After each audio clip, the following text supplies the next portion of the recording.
Steve Harvey asks every child who comes on the show the same question. It is perhaps the most common question adults ask children. Simple, expected, safe. What do you want to be when you grow up? 1,000 kids had answered it. Doctor, astronaut, professional gamer. All of them got a laugh and a warm reaction and a clean segue to the next part of the show. Then a 5-year-old named Noah from rural Kentucky answered. And Steve Harvey stepped away from his podium. Not to end the show.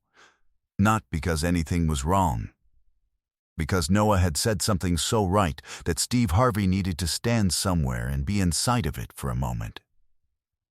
Thomas Cole farmed soybeans and corn on land his grandfather had broken and his father had tended. He was a man of routine and quiet. Not cold, but economical, with words in the way of people who find most of what they need in physical work and in the presence of people they love.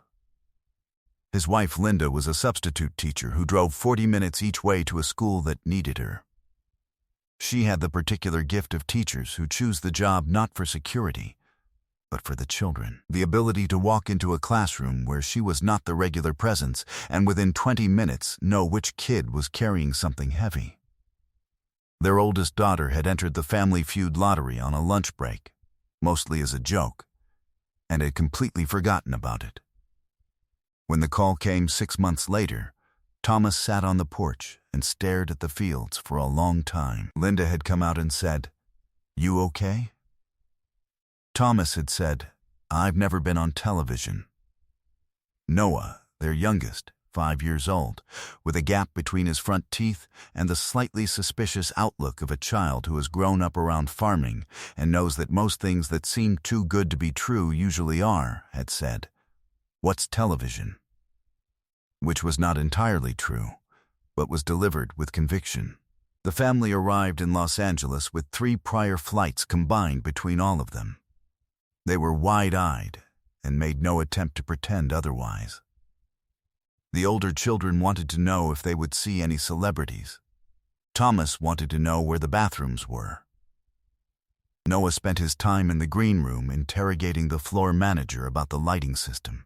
When the floor manager explained the lighting grid, Noah listened with the focused attention of someone filing information for later use. Then said, "So somebody's whole job is just to make sure the lights are on?" "More or less," the floor manager said. "That's a good job," Noah said, very seriously. "Lights are important." The floor manager told this story in the crew room later that night. Steve Harvey heard it in his pre-show briefing. He made a note to talk to this kid. Thomas Cole was extraordinarily good at Family Feud. He thought in averages, in what most people would say, in the center of the bell curve, possibly from years of farming, where everything depends on your ability to read the most likely outcome of 1,000 variables.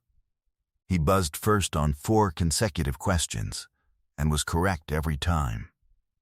Steve Harvey told him he'd needed him on the show for 20 years. Thomas said, "Kentucky." Steve Harvey pointed at him and told the audience, "I like this man."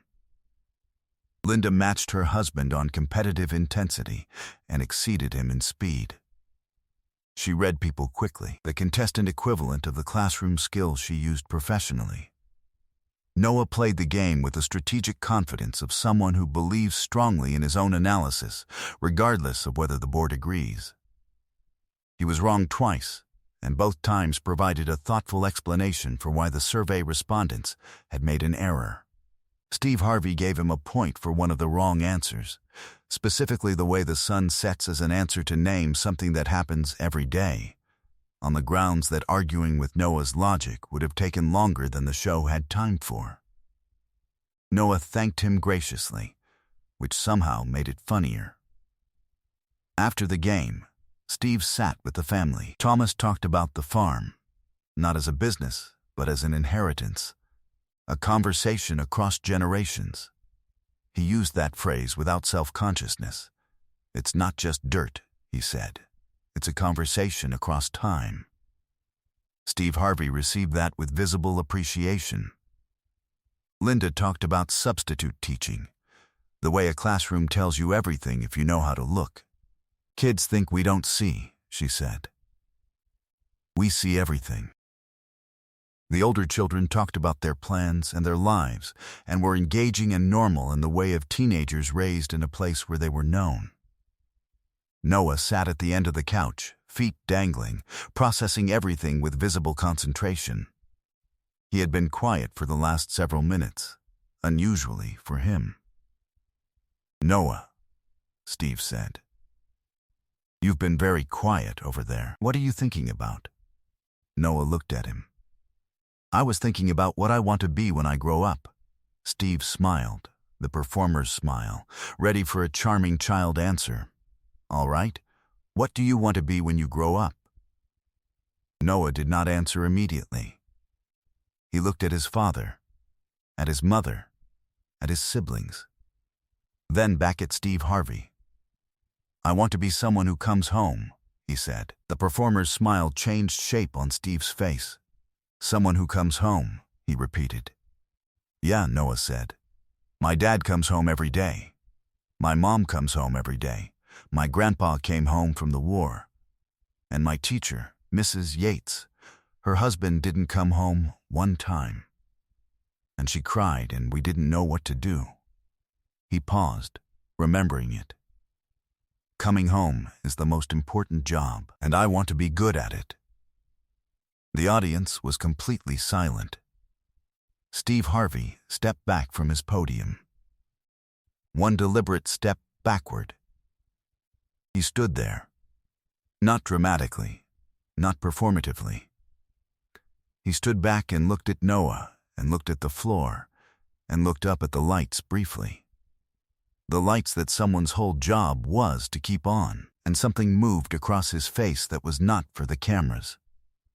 Thomas Cole had his head bowed, his shoulders moved. Linda had one hand pressed over her eyes. Steve Harvey, standing back from his podium, said nothing for a long moment. Then he said, "How did you know that?"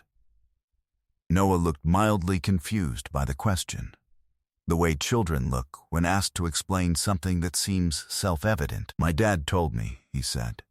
"He says the most important thing he does every day is come home." Everyone looked at Thomas. Thomas didn't lift his head. Steve walked back to the podium. He sat on the edge of it, not behind it, on it, and spoke. "You know what we spend our whole lives chasing?" he said to the audience. "We chase success. We chase recognition. We chase money and titles and the feeling that we've made it, that we did something worth doing." He looked at Noah. "This little boy just told us the most important job in the world is coming home. Being where the people who love you are. Showing up." He paused. He's 5 years old, and he already knows what half the world hasn't figured out. He looked at Thomas. "Your son just described you as the most important person in his world," he said, "and he doesn't even have the language yet to know that's what he did." Thomas finally lifted his head. His face was completely open. There was nothing left to hold. "I know," he said quietly. Steve nodded. "Keep coming home," he said. Simple, direct, no stage in it at all. Just two men. One of them with a podium and a microphone and 30 years of performance behind him, saying the plainest true thing. Thomas nodded back. The clip spread slowly, and then enormously. Military families shared it. Parents who worked long hours shared it with feelings they couldn't always name. Children of absent parents watched it with complicated grief. Grief counselors used it in sessions. A pastor in Atlanta built a Sunday sermon around it. A first-grade teacher in Oregon played it for her class on the last day of school. Noah went back to Kentucky. Back to the farm, back to school, back to watching his dad's truck come down the dirt driveway every evening at the same time. Steve Harvey, in an interview months later, was asked about his most memorable Family Feud guests. He named Noah without hesitation. That boy looked me in the eye and told me the whole point. The whole entire point is to be where your family is waiting for you, he said. And I stepped back from my podium because I needed a second to think about whether I had been doing that, whether I was good at coming home. He went quiet. I've been trying harder ever since, he said. The radio host didn't follow up. Some things don't need a follow-up question. They just need to be heard.